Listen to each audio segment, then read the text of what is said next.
Hi friends, welcome back to the channel. ఈ రోజు అయితే మల్లికార్జున కార్ బజార్ లో వచ్చాను. వీళ్ళ దగ్గర అయితే ఆస్ట్రా i20 CRDA diesel engine vehicle అయితే వచ్చింది.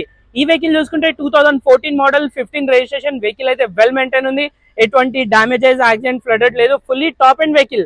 చూసుకున్నట్టయితే మనకి బ్యాక్ సైడ్ బంపర్ కి కూడా ఎటువంటి స్క్రాచెస్ ఏవి లేవు. బ్యాక్ సైడ్ అయితే మనకి డీఫాగర్ వచ్చేసింది, బ్యాక్ వైపర్ కూడా వచ్చేసింది. అదే విధంగా మనం ఒకసారి ఇంటీరియర్ చూసుకున్నట్టయితే 4 power windows, electric view adjustable, central lock, vehicle కి అయితే టిల్ స్టీరింగ్ కంట్రోల్ వచ్చేసింది, inbuilt music system, leather seats కూడా అవైలబుల్ ఉన్నాయి. చూడొచ్చు డ్యూల్ టోన్ లో అయితే ఇంటీరియర్ అవైలబుల్ ఉంది. సో ఫైనలీ ఈ వెహికల్ కిలోమీటర్ ఇంకా ప్రైస్ గురించి కనుక్కుంటే కిలోమీటర్ వచ్చేసి ఓన్లీ 1,30,000 కిలోమీటర్స్ అయితే డ్రైవ్ ఉంది. వెహికల్ ప్రైస్ గురించి మాట్లాడితే 4,30,000, ఓన్లీ 4,30,000 కి ఆస్ట్రా fully top and diesel vehicle అయితే వచ్చేస్తుంది వీళ్ళ దగ్గర. సో ఈ వెహికల్ లాంగ్ వీడియో చూడాలంటే యూట్యూబ్ లో అయితే అవైలబుల్ ఉంది, చూడొచ్చు. అది కాకుండా వీళ్ళ దగ్గర అయితే చాలా మల్టిపుల్ వెహికల్స్ అయితే అవైలబుల్ ఉన్నాయి. వీళ్ళ అడ్రస్ వచ్చేసి Hyderabad Chengicherla near by BMR school పక్కన అయితే ఉంటుంది. Thank you.